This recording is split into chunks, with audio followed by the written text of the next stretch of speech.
Recording in progress. So, going on again, 94 to 95. An incident took place to where I was pulled from school, had extreme twitches and side effects, and subsequently and simultaneously, my family was granted a settlement and moved to Nashville. Now, again, everything converging at this time. You had the U.S. Mind Control Child Victim Testimony in the Presidential Advisory Committee on Human Radiation Experiments, and the testimony that I played in the video previously, in previous parts, from therapist Valerie Wolf and almost 30 therapists nationwide that gathered information of corroborating data and turned it over. And Christy Nicola, which is pictured here, which is one mind control victim. And then there was Claudia Mullen as well, who we played shortly. We played briefly last part. And Bill Clinton's subsequent whitewashing apology. And again, we all know about Bill Clinton and his extreme Honest Abe approach. Whether it's not inhaling when smoking marijuana, or not having sexual relations with that woman when it's Monica Lewinsky. And we also know Bill Clinton because after the Oliver North Iran cancer scandal that started the crack epidemic, we know that also whistleblowers, and again, people such as Gary Webb were murdered over this, his life ruined and smeared and then murdered. And there's plenty of information that came out linking Clinton to this cocaine smuggling ring and him having oversight of the Mena, Arkansas airport when he was governor, and so much more. And documents were released. Agents were sent to prison, initially for treason, and then agreeing to plead to some lesser charge, such as they ended up doing with me, as you will soon see. Clinton, Gore, Bush, there's so much I could show. We briefly talked about it. And again, we were talking about how all this ties in with the brainwashing ring and them having oversight and Epstein. And keep in mind, Epstein also had aircraft that were using State Department tail numbers. It's called clone tail numbers. It's virtually impossible to happen accidentally. It definitely was not happening accidentally. And they were also used by DynCorp, which is in Century Aviation or Centurion Aviation, a CIA front cover, whatever conglomerate of intelligence agency, geopolitical intelligence agency, military industrial, the conglomerate.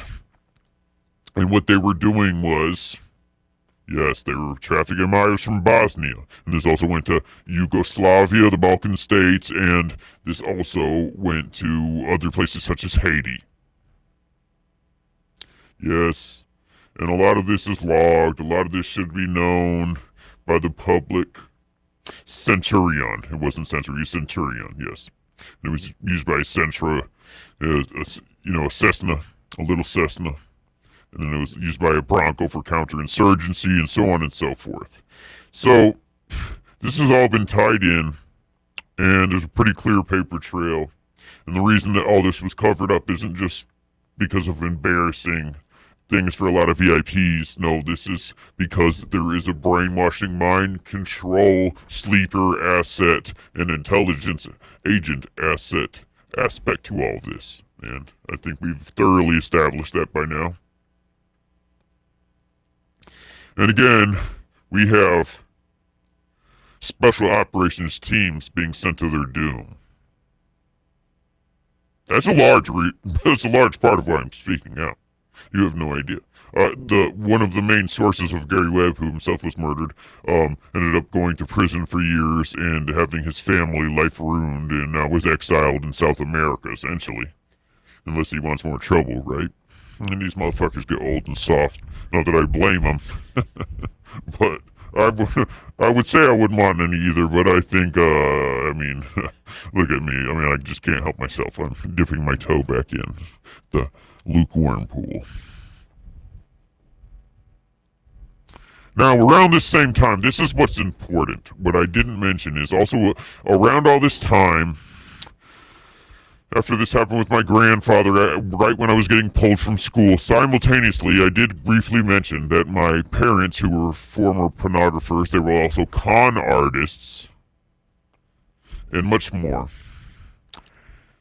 then wanted to seek kind of purity and cleansing and get away from the disgusting, because they had, really been pulled into some foul things, such as some of these fucked up parties where things are going on. You understand? And they became Jehovah's Witnesses. Now, around all this time when I was pulled from school and all this other funny business after the morticians left, people in our congregation started remembering weird things that some would attribute to things called such as satanic ritual abuse.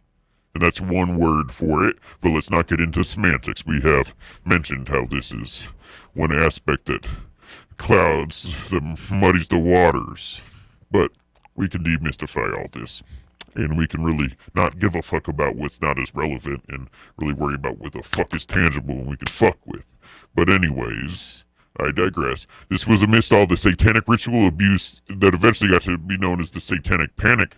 But remember, these therapists had banded together and were blowing the whistle on mind control behavioral modification, and this did tie in with certain dark techniques of specific trauma to specifically elicit these effects.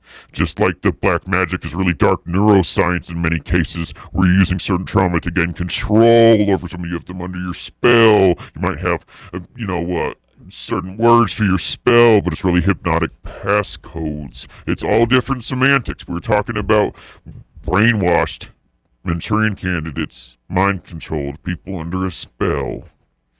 And we'll go into this perhaps in a separate episode, but you see, in May 1992, around the same time, we had the report of Utah State Task Force on Ritual Abuse.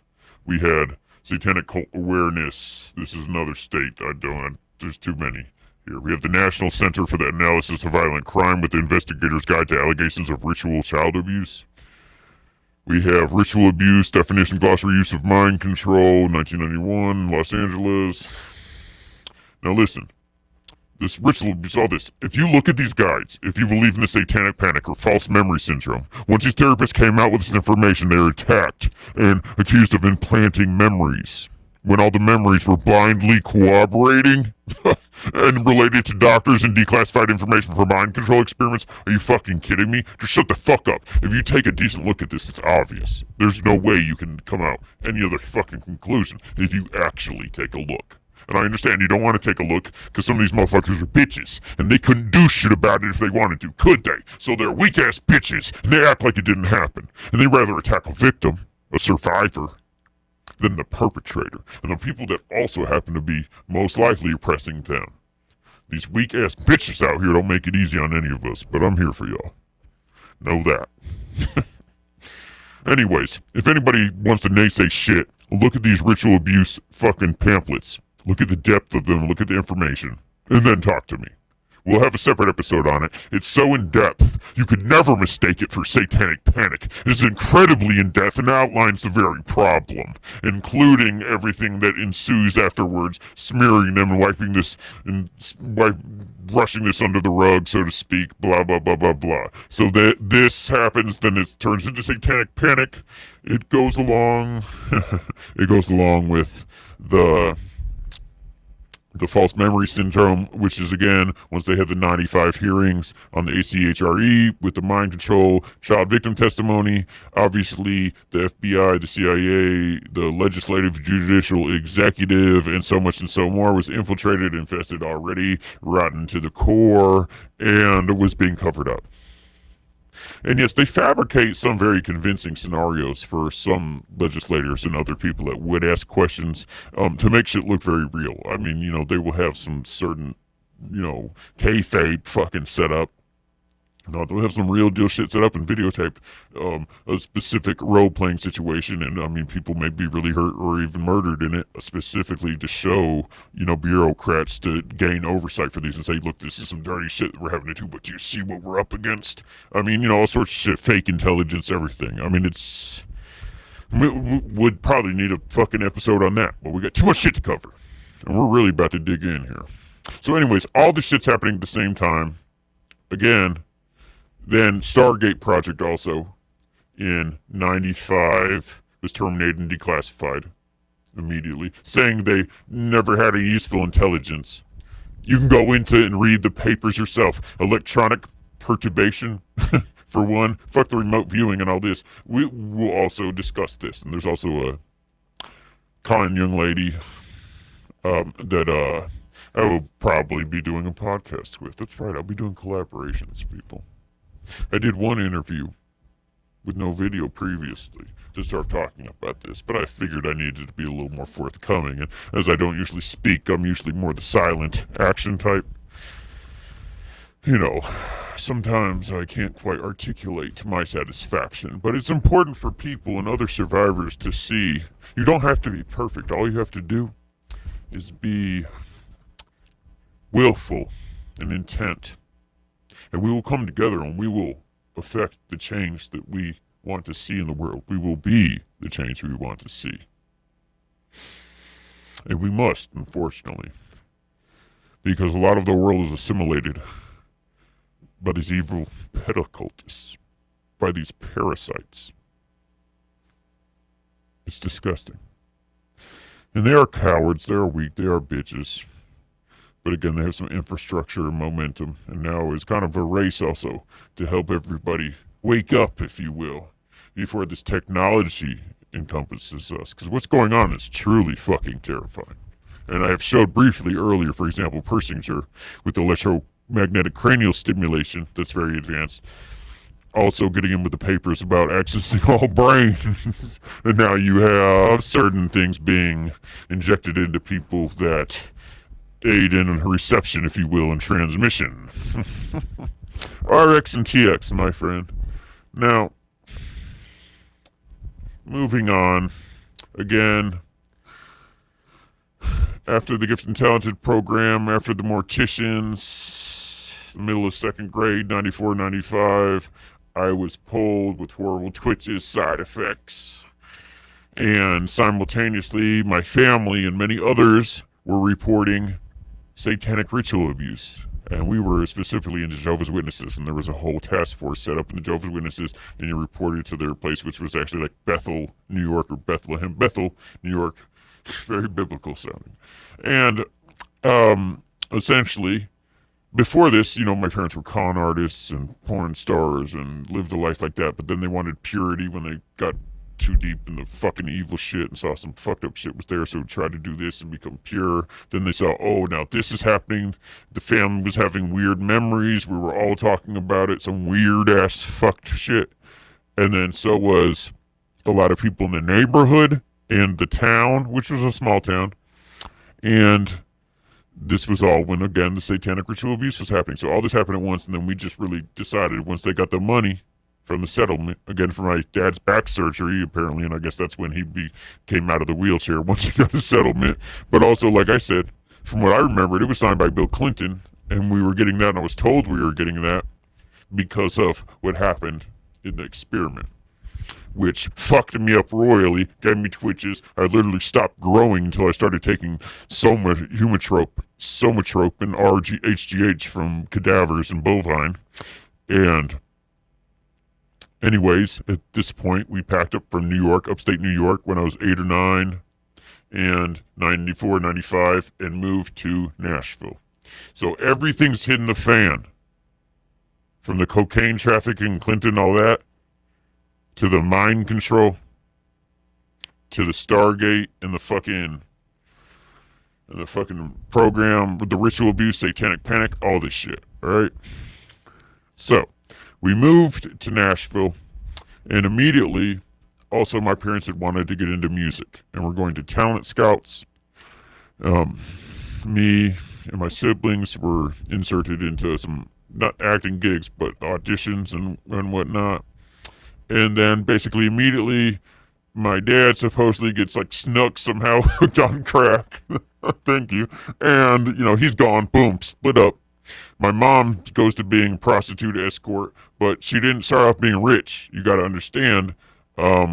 Really, what happened was she was also cleaning houses and working across the street at what was called the JCC, the Jewish Community Center. So I'm about 10 at this point, and I am already breaking in houses. Obviously, my parents split up. My dad got addicted to crack, right? I came from a weird situation that I just came from. I knew it was fucked up when we left a super strict religion and all this, but I didn't remember what exactly had happened. Because one, I was living a dissociative fugue after the accident. They gave me twitches and all this. And also just all the trauma in general. I was dissociative, and you fuck any kid up early, they're going to repress the memory. So, basically I was living a dissociative fugue, and I did not think back. Since I moved when I was, between 8 and 9 to Nashville from New York, didn't remember any of that shit. All I ever thought when I thought about my childhood was, well, I had a fucked up childhood. I remembered being molested, and I didn't want to think about anything else. And also I remembered being poor and being super strict religious and not being allowed to do anything. So that was enough. Never thought back to it. So moving forward, I'm immediately getting in trouble. I'm hanging out with older kids. I'm already smoking weed by the age of 10. And then what happens was, supposedly I went to camp at the JCC, and my mother was working as like a prostitute, then eventually escort, and eventually a madam. And then she was also, though, before she had enough money and was just doing that, she was cleaning houses and also working under the headmaster and the coach at JCC, Jewish Community Center, Coach Connolly, who many people from Fort Campbell may know. Now, Coach Connolly is deceased now. But anyways, you think, why would they hire someone's mother for cleaning when it's the fucking Jewish Community Center? They don't have fucking people to do that already. It's not like she was cleaning the whole facility by herself. This shit's fucking ridiculous. And even as a kid, I knew this shit. I was like, what the fuck? So anyways, I go to summer camp there apparently for like 2 days. And then I don't know if I got kicked out or what. I don't remember any of it, right? And then apparently I had a friend. That was 15. I was 10. And he got caught for the radio equipment getting stolen from the summer camp place, but I actually ended up getting snitched on for it and somehow went down for it. Okay. So, then to keep it out of the police, and my mom was upset, she worked for them, and she was embarrassed and all this, it was okay. I was going to do some community service under the coach, and for Ed, for the headmaster Ed, and then for the coach Connolly. So, they kind of take me under their wing, They knew my situation because my mom worked for them, and they also knew other things. And they would make hints, and I wouldn't quite remember my childhood, but they would, let me know, we got to get you ready, you're special. They would be saying stupid shit like this. But they had a brand new school, and they were telling me that cutting-edge technology, but they also had really cool video games. And it was their new school named Aleph Bet. And they brought me in, and they gave me the passcode, so me and my brother would go play these video games anytime we wanted, even when it was closed. And they had state of the art. We had a fingerprint scanner to get in this motherfucker. Now, what they were letting me play was some video game made by a company named Cubic, C-U-B-I-C. And then some other things besides video games called Advanced Learning Solutions for Linguistics, and augmented reality, which was big inflatable tents, if you would, that you go inside. But then it would have a panel area with a hard panel in there with switchboards and whatnot that would mimic aviation controls and whatnot. And it was augmented reality. And I was 10 to 12, 10 to 13 at this point. And these video games taught everything from maintenance and naval nuclear submarines to demolition, anti-demolition, counter-demolition, whatever you want to call it, to aviation with the tents that set up with the controls, everything, every sort of piece of machinery, everything, even breaking down firearms and everything. They even had the similar platform before Call of Duty was a thing, and that is where Call of Duty came from. And you can see this. This is very old. This picture right here, I don't know when it's from, but if you pull up Cubic, you'll be able to see. The platform came from these people or their predecessor, which is linked in with DARPA and whatnot. So I became proficient in everything. And again, I was pulled from second grade and moved to New York about halfway through second grade. And I was in a gifted program from kindergarten, first, and second. And then half a second, and then I'm pulled out, right, with those side effects, twitches. I stopped growing. I'm fucked up. Moved to Nashville. We're getting into acting. I'm breaking into houses. I'm a little hoodlum. And then I get took under the wing at the JCC, and this essentially becomes my whole homeschooling for third grade year. I essentially do cubic, I do this, I do some linguistics, and I have typing classes. And I'm also learning, it's an interesting typing class that, other than learning to type the basic way with these fingers, I'm actually taught to type with 3 fingers. And these 3, and with the thumb. A few different things, very weird, right? And then also other things that are like practicing doing things with both hands and just all sorts of odd shit, right? And then I think they threw me like a Geo Safari. You'd have to look up that. And like a hooked on phonics, and I had to breeze through that. But I entered in what's called the umbrella program, which was homeschooling, but it was an odd homeschooling program. Now, I get through all this, and around this whole time also some other things happen. Long story short, some of the people that would come through the JCC were what's known as Mossad, which is Israeli and Jewish community centers, Israeli special forces type of deal. And we would make tents in the woods and go over things called defense logistics is what they would call it. It was just little drills and stuff. And we would play games, all sorts of stuff, but they were educational games. And I could get into this, but essentially I was being trained the whole time, obviously. I mean, that's what it comes down to. So, eventually, I was exercised in my first test. I was climbing up to an area called Wessex Towers. I had to climb the mountain. I had to essentially get the orders from the drop point that was at the top of the mountain at Wessex Towers, near the JCC and all that where I lived. And then I was to grab the weapon and take out a car's tire and make it crash into a light pole when it was going down the interstate that I was overlooking. I was 11 or 12 when I did this. And I was successful. And it was a specific car. It's about all I'd prefer to go into about that. Now, moving forward, I go to school in 4th grade, which is right across the street there. And we were, again, very poor still. And I didn't have money for the field trip, but my teacher took me under her wing and paid. And again, this was Encore, not Gate anymore. This was Encore here. And I was in a whole special Encore class. And she took me to the NASA space camp at Huntsville, Alabama, Redford Army Arsenal. So, again, I lost time. Had a few glimpses and weird things. Was extra bothered, and I got pulled out of school again. Went back to 5th grade. In 6th grade, I got caught with a firearm and got kicked out at the very beginning. Went to 7th grade.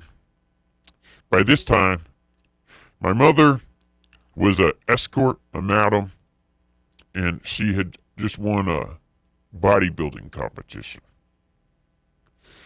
And she was getting with a man that ran public relations and advertising for musical product companies.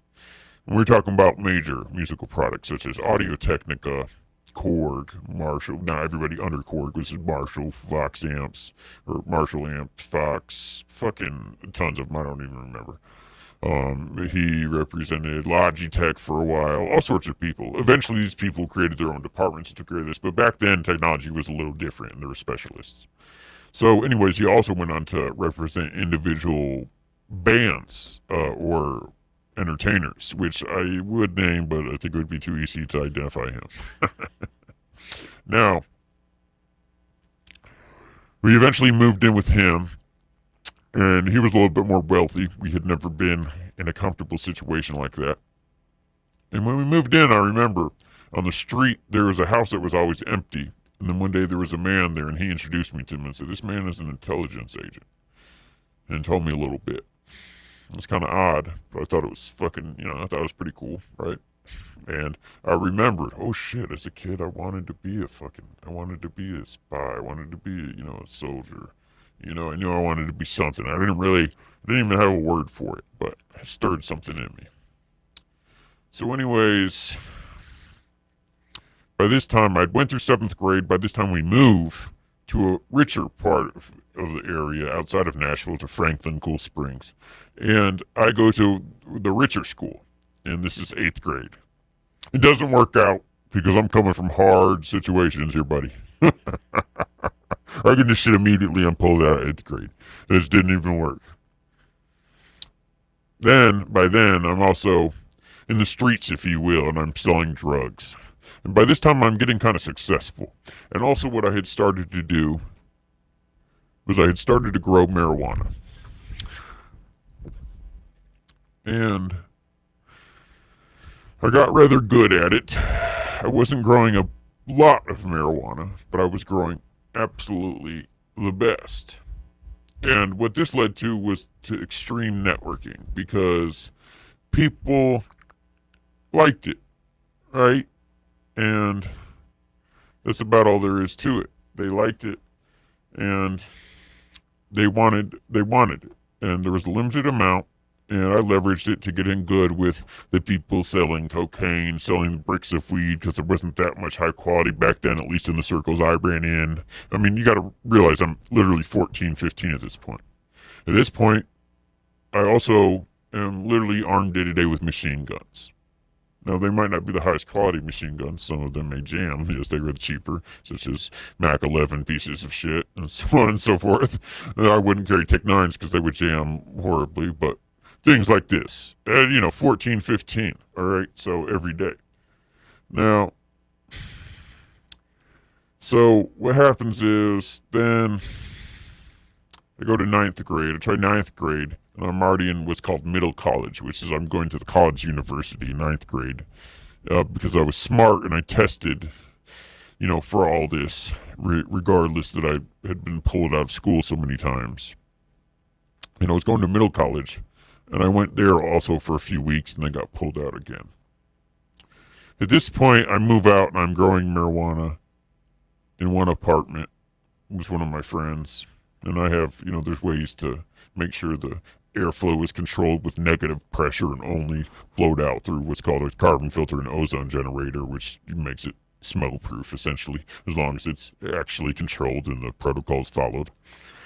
And then we also share an apartment in another location up the road from that, where we're selling different drugs and, having activity. So I leave school and just go off and completely do my own thing. At this point, I'm on my own. I'm growing marijuana, I'm selling drugs, and I am getting successful. Now, 2004 rolls around, and one day, I wake up. I was hanging out the night before and partying a little bit, but not doing a crazy amount of drugs. And I didn't drink a lot, but I would do a few drugs, but not more than usual. And what happened was, I ended up waking up in the middle of a car wreck. Smashed my nose. I was over the steering wheel. The steering wheel was in my chest. I smashed my nose on the steering wheel. And smoke coming up, poof, poof, poof, went through a fucking light pole. The light pole had fallen onto traffic. It was Super Bowl Sunday traffic in Nashville, kind of going towards the arena. And I went through a fire hydrant, water shooting up in the air. It was a fucking scene. So, the police report says the above juvenile, I was a juvenile, I was 17. The above juvenile was involved in an accident at Wedgwood and 14th Avenue. I was flagged down by some citizens, stating that the juvenile was bleeding and very hostile towards them. I walked down to where the car had run off the road, and the suspect was digging in his car. I asked the suspect to step away from the car, and he took off running. I was able to grab him and wrestle him to the ground.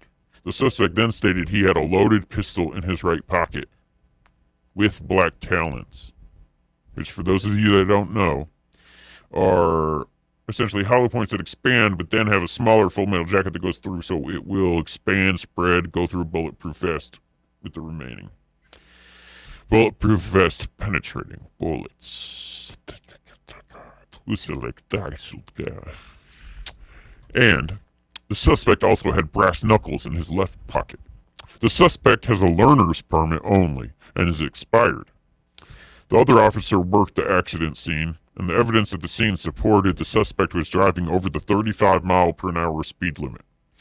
Officer interviewed the witnesses, and they stated he was driving about 70 to 80 miles an hour, weaving in and out of traffic. The suspect also had blood drawn at the local hospital, the general hospital. So, now here is a sheet that says, you lost control of a vehicle striking a lamp post that in turn fell and damaged our insurer's vehicle. I'm telling you exactly what happened.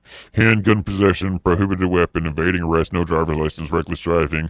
The highlighted is what I ended up having to plead guilty, that I pled guilty to, and then they dropped the ones that are not highlighted.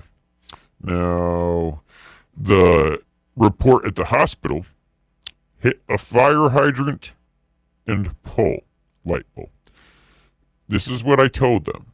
Going to pick up his puppy in car by self. Said the CV joint popped. Accident happened. This AM. Had seatbelt on. And for the record, I did not have my seatbelt on. I know, right? What was I thinking? Thinks hit head. Passenger airbag went off. Pistol, own protection. Only, of course. Are you crazy? Brass knuckles. Does not know if lost consciousness. Pain in low back. Pain inside of face. Sharp pain. Inspiration. Overcorrected and ended up in a ditch on Wedgwood and 14th. Appears high. I'm not trying to hide anything, y'all. Appears high, motherfucker. Now listen. I was also... subject is not cooperative and will be released. Of course, I was handcuffed. And what ensued was they gave me a pitcher to urinate in. I filled the pitcher and then threw it all over the most expensive equipment I could find because I was a little asshole. Now listen, I woke up in the middle of this car crash not knowing what the fuck was going on. I woke up, said, what the fuck? But really, I woke up from a dream. A dream to where I was an operative getting a mission. And I fucked it up. And I was pursuing the suspect that was fleeing. And I tried to take him out with a pit maneuver. But instead of a successful pit maneuver, what happened was I did it a little bit too early and clipped off my bumper into my front passenger wheel. And the wheel came off, essentially. And then I crashed through a light pole, through a fire hydrant, through a light pole fell on traffic, and the dude got away.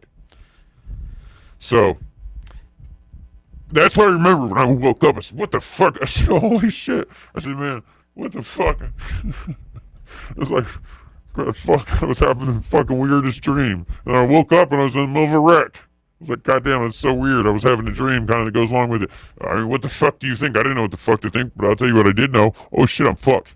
So, I'm arrested. Obviously. I'm arrested and...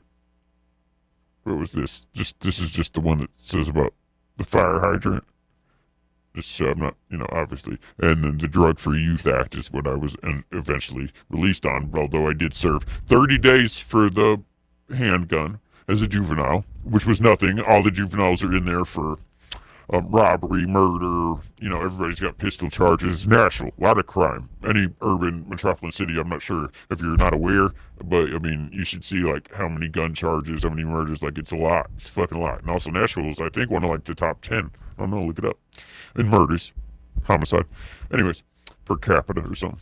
Anyways, so I hit juvenile, and I'm like, I thought I was going to get out of it first, right? Nah, hell no. I was like, I'm going to act like the gun's fake, like I didn't know it was real, right? Like, I mean, all sorts of shit. Anyways, so the thing was, there wasn't my car or anything. Like, I just got a car, apparently, and, like, did all this shit. I didn't remember anything. Woke up from that weird-ass dream. But I get to juvenile instantly. Like, I'm tested. Like, they try to take my food and shit. I'm like, oh, what the fuck? God damn it. I didn't want to fight anybody. I'm a nice guy. Okay, but anyways, what ensued was I ended up beating the shit out of the top guy. There's two guys that jumped me for not handing over my shit. And one of them sucker punched me and ducked out, but then it's me and this other big ass dude who was like the head guy, Seabreeze. And if you look at this Seabreeze, you remember me like, you bitch. Anyways, I fucked him up so bad, I got charged. I literally got attacked by two people, defended myself, and then got charged. But to be fair, I was still hidden, I guess, when he was incapacitated. But, like, I didn't even know. I kind of snapped into it. I'm like, oh, yeah, man, I always snap into it and, like, fucking handle business whenever shit goes down. That's what I knew, but I never thought anything about it. But obviously, I was dissociating. Anyways. So I served some extra time for that. So I don't know. I served like 30, 40 days. I served like 33 to 40 days because I was in the hole for a while and got an extra charge for defending myself a little bit too aggressively. So then I'm out, and I got put on DCS state custody. But they allowed me to live with my mom. So I moved back in with my mom until I turned 19. And then once I was 19, and that guy again, which at this point, there was some huge thing. And he went to like the Olympics and shit, representing some of these companies, like Audio Technica, he represented them at the Olympics, and so on and so forth. And there's a huge thing where he got his laptop stolen. And he would always tell me shit about him being a master at his craft and all this. And he got his laptop stolen, and he was convinced these motherfuckers came in through the ceiling and shit. Now, obviously, when shit hit the fan, it was very clear. I was like, oh, that's making a lot of sense now. But I was like thinking, like, what the fuck was someone coming in through your ceiling? Like, what do you do for these fucking companies? You write press releases for articles. When I was a little kid, for a while, I used to stuff CDs and press kits to go to NAMM, the Nashville Something Music Festival. NAMM, N-A-M-M. Anyways. So, I hit 19 and I age out of DCS state custody because they had too many requirements. I was not getting off of it. So I'm free. And then, instantly, I'd already been making little moves, of course, but instantly, boom, I'm on my own. By then, I had took remote courses, correspondence courses from the top private investigation agency.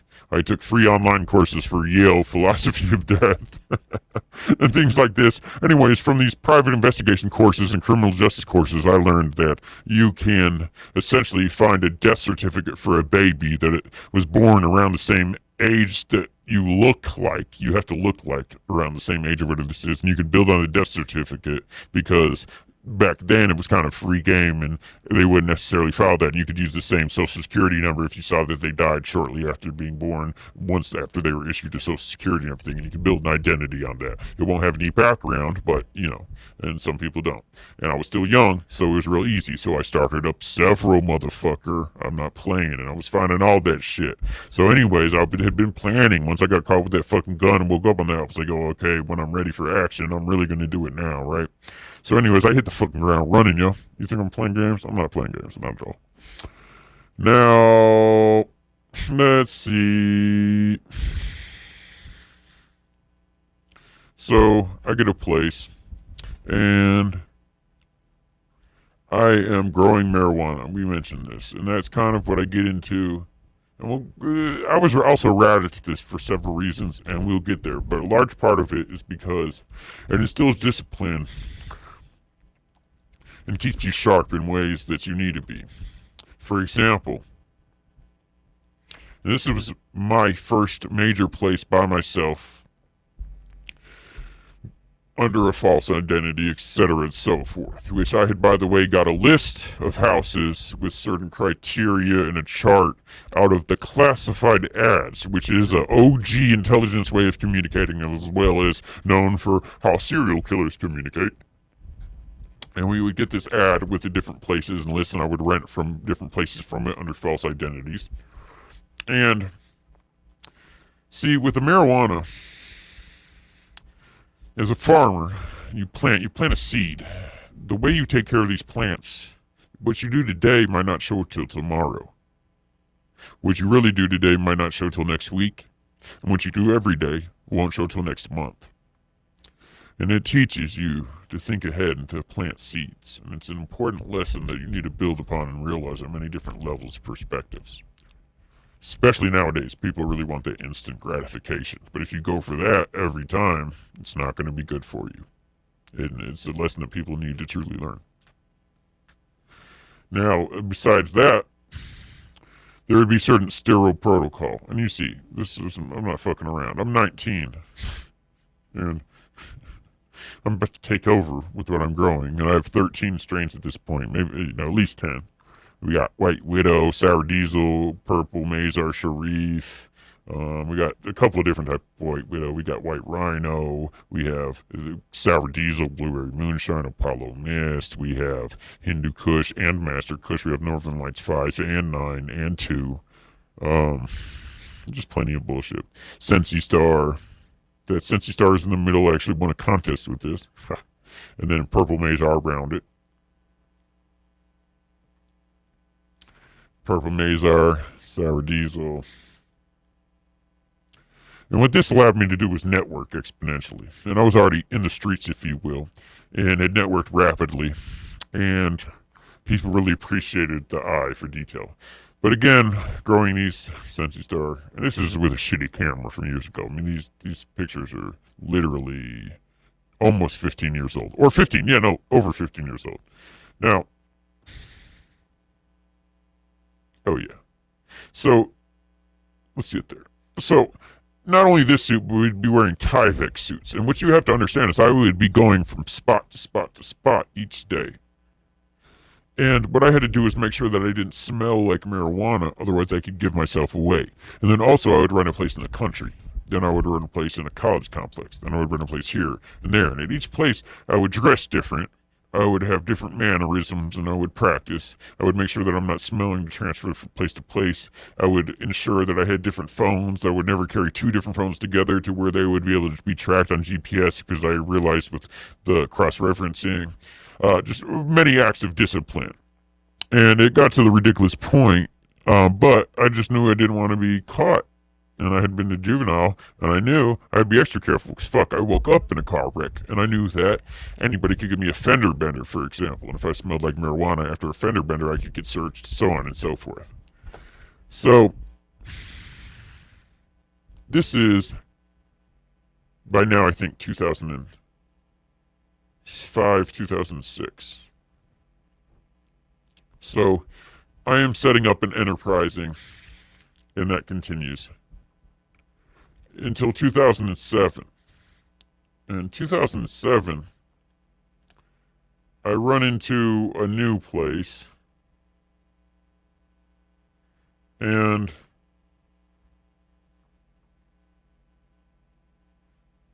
it's perfect. And I also have a girl that I'm with, which is very rare for me because I'm a very paranoid person, especially, I'm deep into illegal operations. And another thing is, before we get into this, you see the sword through the head. And the head is not eating the tail, it's breaking the cycle. Go for the head to break the cycle. So, coming from a place where I was abused, and coming from a place where my mother was abused, and my mother was a prostitute and escort, and unfortunately there was bad things along the way that happened to me too, that I didn't get into. But I always wanted to be a champion of justice, and getting into different aspects of the game, I became exposed to some very gruesome people. Not everybody was like me. I grew marijuana, And sure, I would do other drugs, and at first thought some of the gangster life was cool. But I was a good person and wanted to help people and cared about people and wanted to protect women and children. And some of these people would take advantage of women to a disgusting degree. And some of these people didn't give a fuck about children. Some of these people thought since they got abused, they should abuse children and be extra hard on them. And all sorts of bullshit. And then also some people would be selling drugs such as crack to people. And knowing that my father was addicted to crack, of course I took that personally. So I began a habit of vigilante activity. And I was already living a very anonymous life. Very disciplined. No one knew where I lived. Nothing was in my name. I had many different tools and lots of equipment. And essentially I was already living like a ghost. And I started enacting vigilante activity. And of course, as I became familiar with this and wasn't as nervous, right? Because you get used to it just like anything. You get desensitized. And eventually I started getting in with different street gangs and cartels, and either through networking with them, through my marijuana that was growing or whatnot, or my tactics for operational security or investigation and surveillance, and my tinkering with electronics and so on and so forth. Because, I was into all that. And I got in rather deep in several aspects. Let's put it that way. At this point, I'm quite intertwined in underground activity, and I am taking vigilante action against many human trafficking aspects, and then also many rival drug dealers even, and rival drug dealers of gangs, and getting with them and recruiting them into vigilante activity and saying, hey, look, I understand you're not a bad person. We just do this to get money. We have more similarities than differences. Let's combine forces, take care of some of these truly evil motherfuckers. And even if they weren't behind it for the right reasons, they're all about eliminating competition, getting money, and also, I had very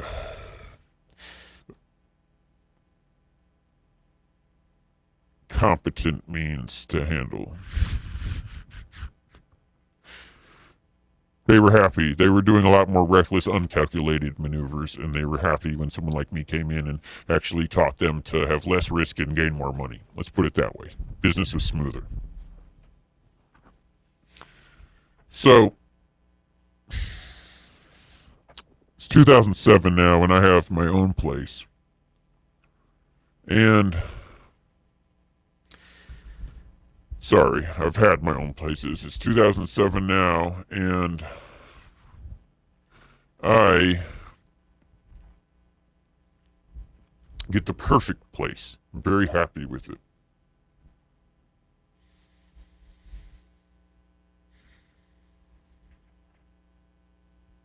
And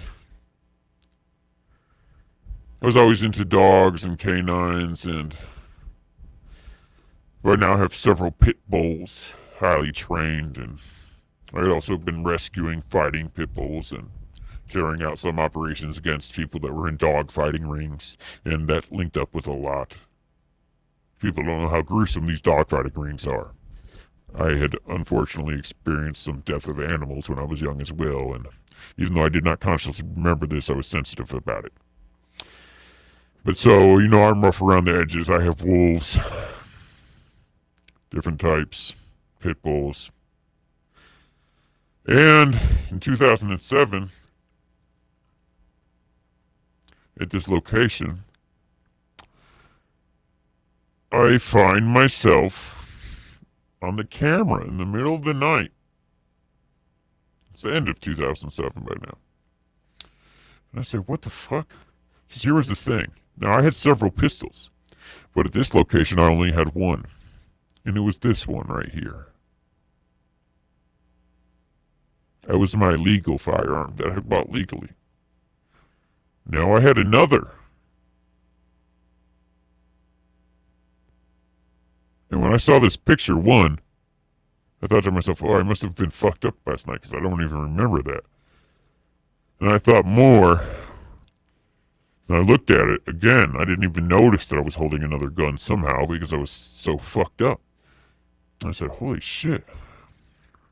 And then this led me to finding another firearm, that pistol that I see in this picture, in addition to my legitimate one. And it was the same model. And this created some serious stirring. Some serious stirring within. I can't tell you how stressed out this made me. I didn't even know what to think. But at this point, I started drinking heavily and was taking Xanax. And things fucking spiraled out of control. Now, the reason I had a trail cam, and you see, a couple months early, because it was 11, this was 11/23/07, and this was 9/30/07. So I had seen these weird animals, which I'm pretty sure is a diseased coyote, but I was calling it chupacabra. But I lived what's next to known as the Tennessee Experimental Farm Lake, which I was very interested in because during this time I was obsessed with what's known as CSI and the body farm, which the University of Tennessee has the original body farm for forensic cadaver analysis. Again, I did not yet remember my childhood with the morticians, which I talked about previously.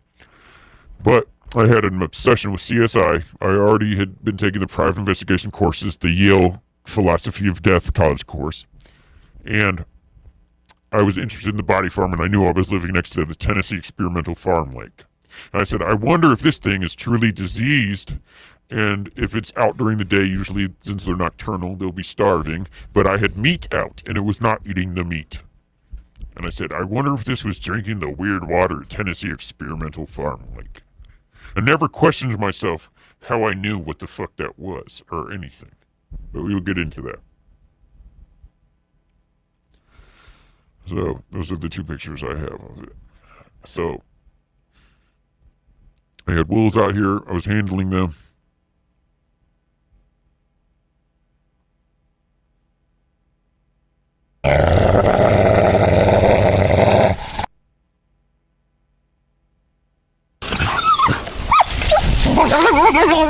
He breaks free from the cage while I was feeding him.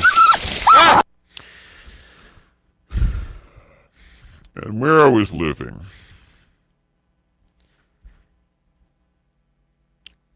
is where it's circled near Hunter's Field, and we'll get to this.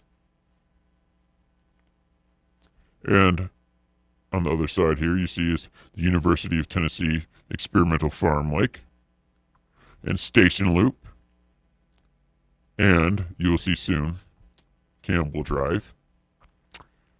Now this is in Columbia, Tennessee, off 31. But you'll also notice soon when we go to see that Campbell also corresponds to Fort Campbell, which is in Clarksville, home of one of the branches of 160th and so much more. Now the Experimental Farm Lake,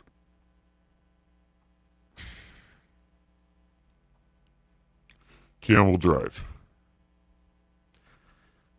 almost as an offshoot substation FOB, if you will. University of Tennessee. Get a nice look at what the water looks like.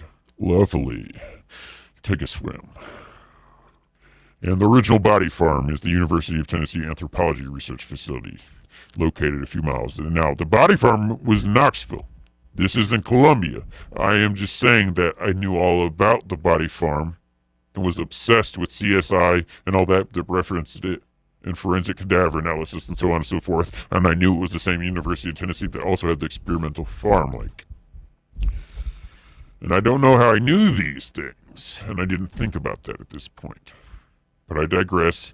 I had assumed that, El Chupacabra had drank the water, because he was not eating meat and didn't seem to be starving. But my other hypothesis is that he was diseased, perhaps with distemper. Although I haven't seen him look quite like that. Now, where I was living, and I've already blown the whistle on this location before, and a lot has happened, and it's been sold off. But where I was living, you will see, Interesting. Interesting, this path right here that goes to the woods behind it. But this is where I was living right here. Now,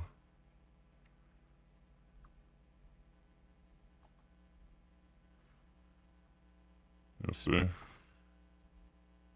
You see?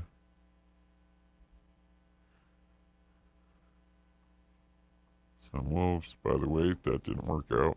I had to be reinforced big time. But you see,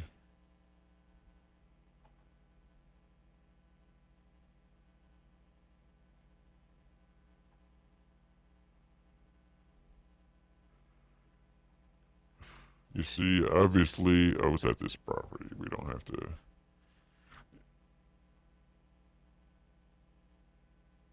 It's 7 months old. Anyway, so make no mistake, that's where I was. Now,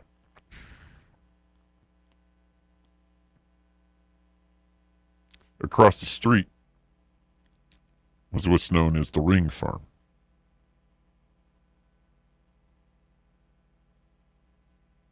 And I was at this location from 2007 to 2009, to be clear.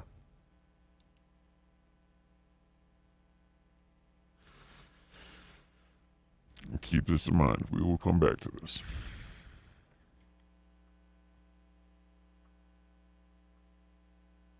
In the field,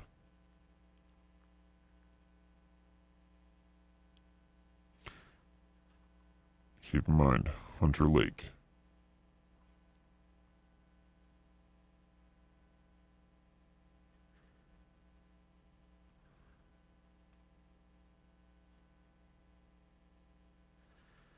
Oh, yes. And we will come back to this. Edward Hunter is an intelligence agent and a journalist that coined the term brainwashing. And where I was living on the map is called Hunter Field, but is known as Ed Hunter Field. And this is some stereotypical stupid fucking bullshit. And we will come back to this shortly. So for now, all I knew was I caught myself on camera and found a fucking firearm that matched the firearm I had. But one I bought legally, the other I didn't know where the fuck it came from. Now, like I said, I had been into vigilante activity around this time. And honestly, I was almost embarrassed to admit, but even though I had a ring of grow houses and other safe houses separate for weapons, such I had learned as talking with street gangs that had sergeants of arms and had military hierarchy and so on and so forth, and we exchanged information as I was training them and setting up houses I would gain a percent of. I would also learn a little bit from them. But then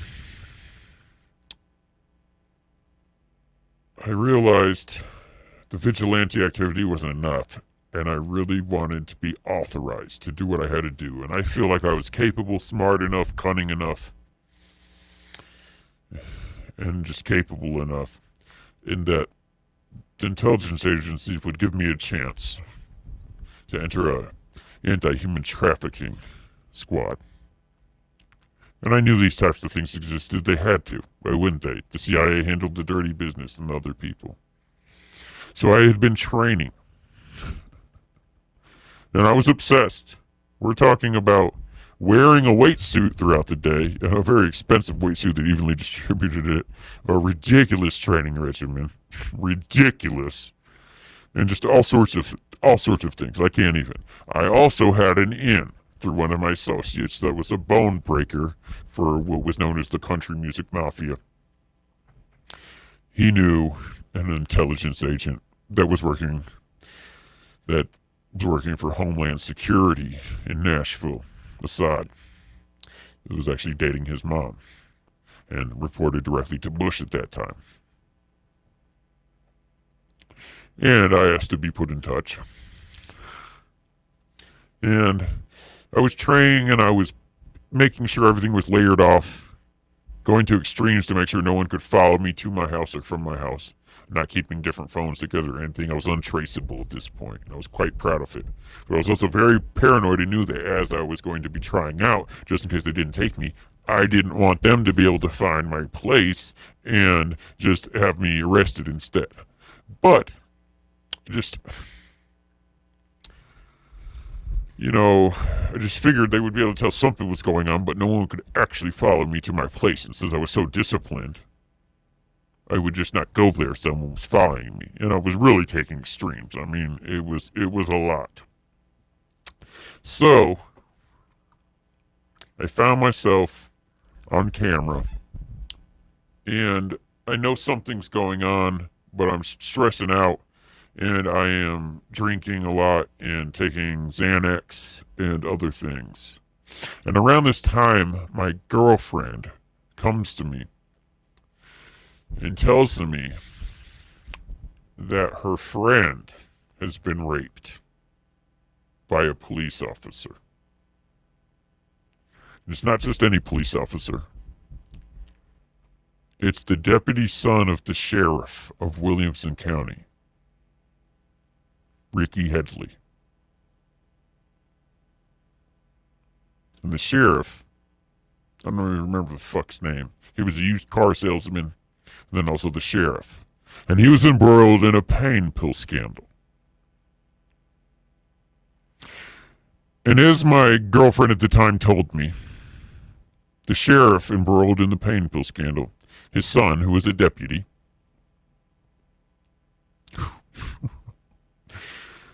was at a party with her friend, and her friend was in a room. And he came in the room the friend was in, and she drank too much, and she thought it was her boyfriend, apparently, and invited him to have relations. And after finishing, she came to see that it was not her boyfriend at all, but that it was Ricky Headley. His response was laughter.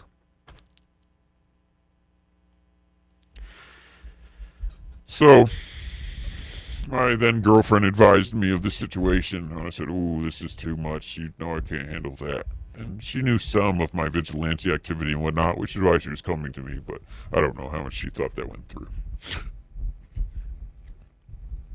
At this time, I was already stressed out and had found myself on camera and had been networking extensively and planning to join.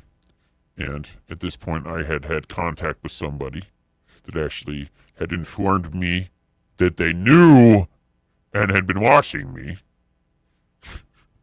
but that they feel I would be a good resource. So I was already getting in deep, and I was drinking enough Xanax by then, but this happened, and it about sent me over the edge. I was very upset.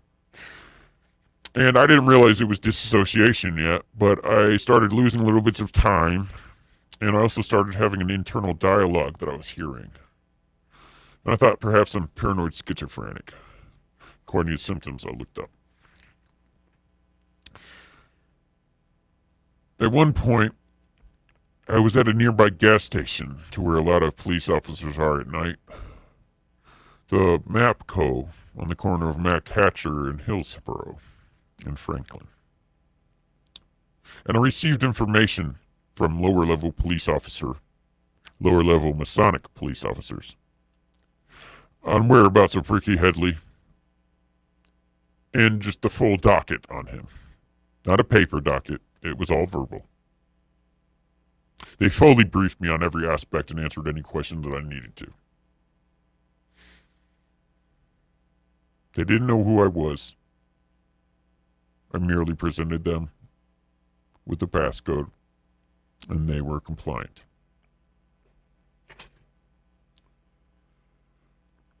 The next thing I know, because I'm a busy man, and I was running an enterprise, remember, I get a call from my girlfriend, and she says, "Ricky committed suicide. Did you do it?"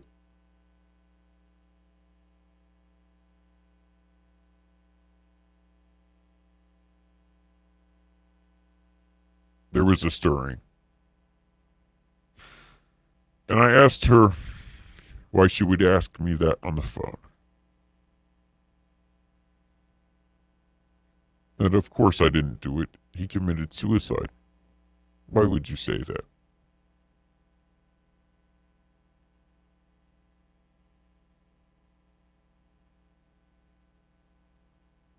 Around the same time, I had been advised that corrupt police officers and others were running the local strip clubs and the underground gambling ring and escort service, and that I was to infiltrate them by way of going there for assignments and favors, which is one of the first assignments that I had when I was getting tapped. As I said, I was thinking about joining them, and then they approached me as had been watching me. Again, I didn't remember my childhood yet. So,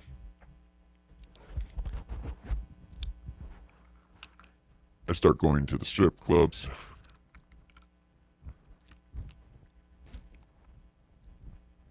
This is when I first presented myself as Gray. And when I got to the strip club and they asked my name and I told them Gray, I had never called myself Gray before consciously. And they brought me to the back room. And somehow I thought, I didn't quite realize, I didn't see the forest through the trees yet. I couldn't quite see what was going on because I knew I was there to infiltrate. I knew I wanted to network with the corrupt cops, get protection, infiltrate, do what I usually do, which is use what I can, fuck anybody else up who is unethical or unmoral, and use the situation to my advantage and build. And I went to the back room and I said, "Oh God, I guess this one the first. I guess their passcode the first time I'm good as fuck." And also a part of me said, "What the fuck am I making up this lie for?" And I had a mix. I had different trains of thought at the same time. And again, there was that stirring. And then I come back there and they're talking serious business. And I mean, that's where I excel. So I play cool as fuck and get the assignment. Things progress. It leads to me being assigned to the next strip club. I originally was going to Ken's Gold Club, which is super corrupt, and then I was going to Crazy Horse, which was right there off the interstate at 2nd and 4th by all the chop shops, by Nashville Safe House, by all this. Now, and there's also linked up with underground tunnels near the graveyard, back to downtown, and the underground gambling ring there. So, next to the Nashville Cemetery. Now, I'm going there, and I am to exit with a specific girl. They're following orders when I'm there because one instantly goes with one of my associates that I asked her to. At that point, I didn't quite realize that she was ordered to go along with it. At least that's what must have happened. I try not to extrapolate when I'm giving this information. Anyways, I make exit with her. She immediately freaks the fuck out and is basically asking me if I'm there to kill her, and she didn't know. And what didn't know meant was eventually I got out of her that she had HPV, but what she didn't realize is because there's so many different types of HPV that the one she has specifically transfers to genital warts in male. And she had given a politician and many people, I would suspect, but specifically a politician genital warts that she had been seeing regularly. So, obviously, I'm down to do a lot, and I was, taking assignments, but where I come from, as a single mother who was forced to prostitute and escort, I've seen all the abuse that she came from, that she told me about her whole life. And then I've just always despised that, and I'm, been fucking people up, I didn't even like the strip club shit, but, I wanted to save everybody shit. What can I say? Anyways, needless to say, this didn't fucking agree with me. So what I decided to do was to really handle business. Act like I went along with it. But then, the next part, which gets bad, I was going to make my move. So, what happens?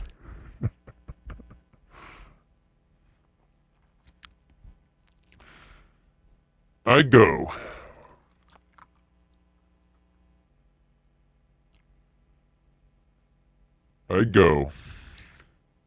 With the head of TBI, Tennessee Bureau of Investigations, who I was doing business with, son, to the strip club. I park my car at a motel an hour away from Crazy Horse. And I go with him. And I am going to confront them, but see, I actually didn't let him know why I was going there. We just had successfully completed some other business that was good for us both. And I asked him to drive under the pretense of celebration. Since I was trying out, essentially still on a trial basis for these intelligence agencies, and what was going on ties in with that, I was basically trying to layer it in and act slick still.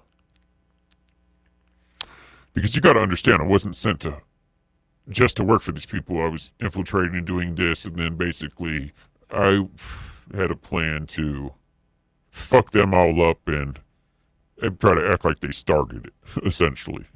That was my plan. I mean, I just, was not going for the shit, so I was going to fuck them all up and then basically, come up with some shit on the spot, Whatever happened, it was going to kind of depend what was all down there, but, I was going to do what I could. So anyways, I get there, and instantly I see someone from my childhood. And he's like the manager or something. He's coming up in his cowboy hat. And I said, "What the fuck, Troy?" He said, "Hey." I said, "Hey." And he said, "What are you doing?" And I had a bunch of sunglasses because when I was there also, I had designer sunglasses that I would sell and give everybody and so on and so forth. Because, I was always doing too much. And he's like, "Oh, man, hey, you can't have those here." I was like, "Hey, check this out." And he leans up to me and says something. And from there, I blacked out. And I woke up.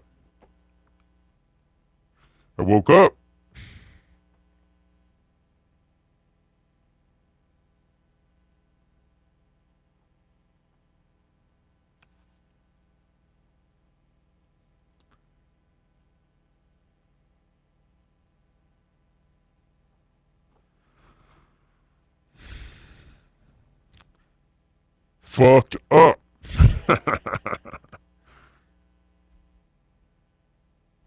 So,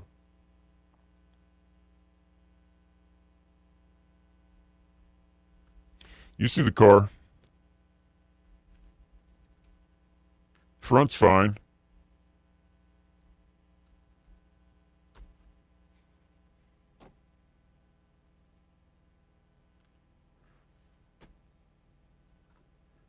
Driver head-on motor vehicle collision.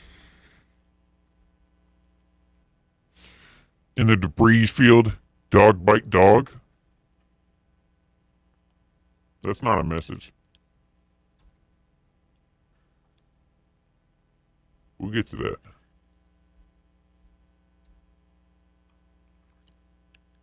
Had all my cash.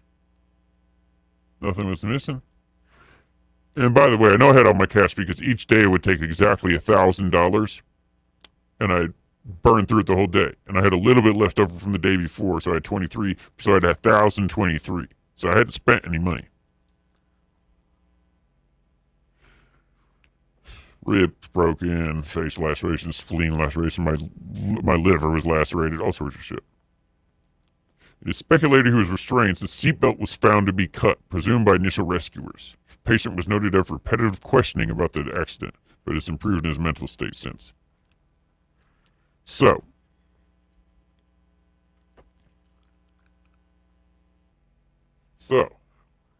I wake up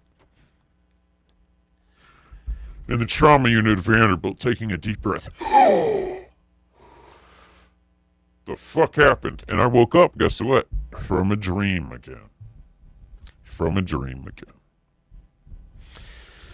Yep. And I said, what the fuck happened? And they told him, son, you killed somebody. Sign these papers. I said, what the fuck? And I'm fighting them. It's a bad scene. I'm the only one. I'm level 2 trauma unit ICU, and I am the only one that's conscious. And I'm fighting the fuck out of them. Eventually, they restrain me, and they hook me up to the auto drip that gives me however many cc's, whatever the legal maximum limit is in the least amount of time, whatever the fuck. So I'm passing out. You know, my family's saying, I'll tell them what the fuck happened. They're saying, well, you know, you got a DUI. Maybe they thought you, maybe they were trying to teach you lessons saying you killed somebody, all this shit. And then they came up with some papers that I had signed, all this shit. So what the fuck, a DUI? I wasn't even at my car. I wasn't even at my fucking car. I was an hour away. The fuck you mean? So I remember being attacked. I remember some glimpses of some other shit. Like I said, I had woke up from a dream, but it was kind of just gone right when I came up. Kind of similar to how when I had woke up in the middle of the last wreck. Now, my girlfriend didn't visit me the whole time I was in the hospital, which was about 3 days, because I was fighting him and shit. But you also got to remember, I had to leave the fucking hospital because I had a fucking empire to run. And a lot of these places I had, no one knew about. And I had automated crops. A lot of them were like automated as far as watering and hydroponic or aeroponic and so on and so forth. But I still had to check them, you know? So anyways, I get the fuck out of there. And I'm like, what the fuck's up with my girl? Because, I mean, we were close. And she's like, you don't remember calling me in the middle of the night? I don't know if y'all can hear that with his voice changer, but he says, you don't remember calling me in the middle of the night? And as soon as she said that, oh! Again, like I forgot the fucking oven on. I remembered it all. Yeah, I remember calling her in the fucking middle of the night. And I remember when Troy leaned in and whispered and activated me. And they walked me back to the Mustang room, which usually you have to pay for it, but the money I had in my pocket from the thing, one, proved I didn't pay that, plus I remember the shit. Anyways, I met with them when I was going back there to kill them for trying to set me up for kill this fucking stripper that'd give the politician we were working for, which we'll get to, an STD. They had seen that coming. And my superiors were waiting for me back there. And essentially, I was to be kicked out. And they were downgrading my classification. And they wanted me to get in a chair. And this motherfucking chair didn't look good, bro. And, you know, there's a lot I've left out on the way here, you know, about people getting tortured and shit. You know, obviously there's a lot of dirty business along the way. I was in deep. And I wasn't about to get in that fucking chair. So anyways, shit hit, you know, shit went fucking down. Shit went down. And I handled business there and left. And they sent a team after me that pit maneuvered me as a oncoming car from the other way rammed me. And then after I crashed, they tried to, because I was halfway passed out, come in there and stab me where I was already bleeding from to where the car had kind of got in. But as that was happening, I had woke up and was fighting them. And also I was like behind metals and like kind of ducking and shit and like off up against the bridge. So they like didn't really have a clear thing and they were like kind of in there, it was all fucked up. And I guess she didn't have a gun because there was a lady that was leaning in, by the way. And innocent bystanders are pulling up. So then they're trying to act like, oh, he's in shock. He's fucking lashing out, blah, blah, blah, blah, blah, blah, blah. Long story short, by then I've lost a shit ton of blood.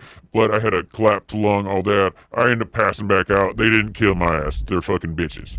Guess what else? I didn't just leave. I had brought evidence. Now, by the good graces of the good Lord. Y'all stupid motherfuckers. Could never. Guess what happened? What they inventoried from the car was a camera, a book bag, and a knife. This is in 2009, beginning of 2009. The trunk was damaged, unable to inventory contents. What do you think about that? Do they leave dog bite dog at the debris of the crash scene? At the debris? Dog bite dog? That doesn't sound like a message.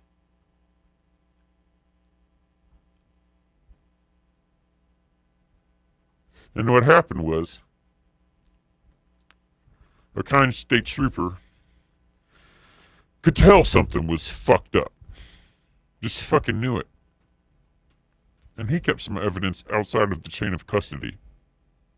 And he did gain access to the trunk.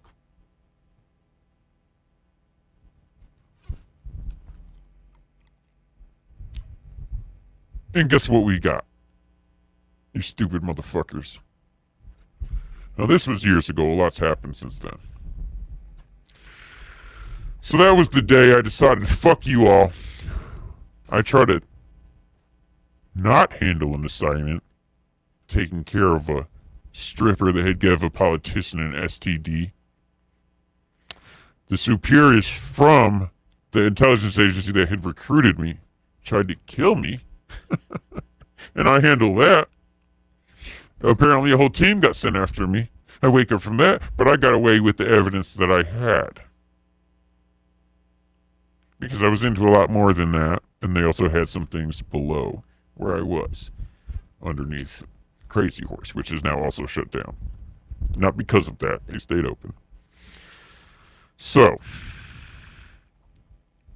at this point, I still don't really know what the fuck's going on. I don't remember my childhood. All I knew was I have a bunch of houses. I have a bunch of business going on. This weird shit just happened with the cop that disappeared and killed himself. But there's some fishy shit going on about that. I'm losing time. I'm hearing shit. I think I'm paranoid schizophrenic. I mean, it's bad. I don't know what the fuck's going on. And I do know that also, though, the same people I was going to work for set me the fuck up, and then I'm questioning everything, and I'm even questioning how I got the place I was living at.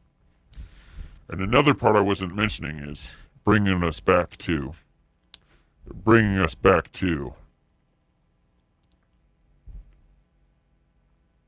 where I was living, was I had been having dreams of some weird shit, and I had found myself, you remember, on the videotape. But I had been having some dreams. I had been having some dreams of going out at night,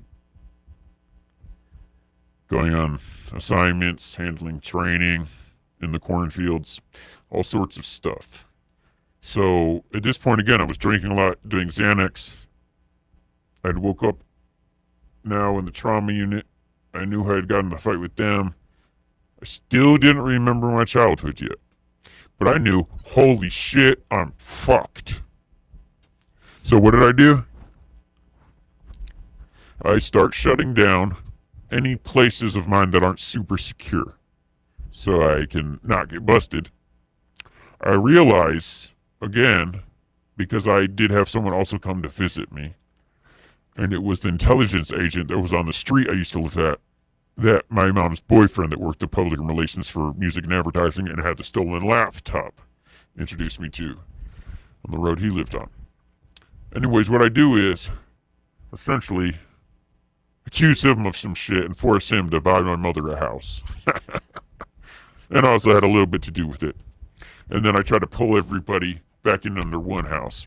And I'm still broken up and hurt and shutting down grow houses and all that, and shutting down places, but I try to move back in with my mother and some family and kind of bring everybody under the roof and protect them.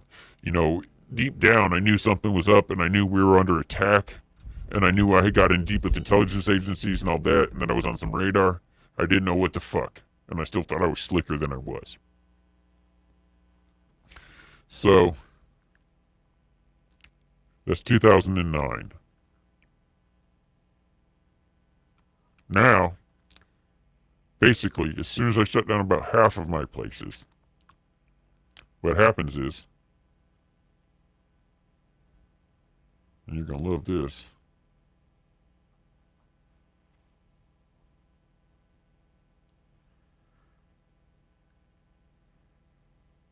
we'll make this part 2. Going to part 5.